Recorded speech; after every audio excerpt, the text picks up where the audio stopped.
সাধু বাবা, আপনার কথা মতন উঠেন থেকে মাটি এসছে।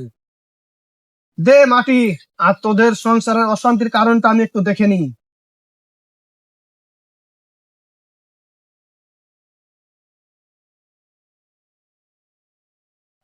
আমি স্পষ্ট দেখতে পাচ্ছি তোর স্ত্রী আজ 12 বছর যাবৎ পরকীয়ায় লিপ্ত আছে, তুই সেটা বুঝতে পারিস না। আর তোর বাড়িতে যে দুটো সন্তান আছে, সে সন্তান দুটো তোর না। কিন্তু সাধু বাবা, এই মাটি তো আপনার উঠেন থেকে এসছে। শীতের সময় কেউ মন্ত্র টন্ত্র নিয়ে আসবি না কোনো কাজে। 4-5 দিন ধরে গোসল করা হয়েছে না, এলা কোনো মন্ত্র তো আমার ভালো কাজ করছে না, বুঝলি? যা এখন বাড়ি। কিন্তু সাধু বাবা, আপনি কোথায় থাকেন? তীর্থানি গাধন না? সাধু বাবা মানুষ, বনে জঙ্গলে ফলমূল খেয়ে বনে জঙ্গলে রাত কাটাই, ওই জন্য আমার ঠিকঠাক স্নান করা হয় না। কিন্তু সাধু বাবা, আপনার স্ত্রী তো রোজ রাতে গাধ হয়।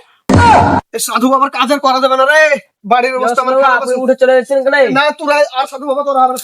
সাধু বাবা, যায় না, আমরা ভবিষ্যতে দেখে যা।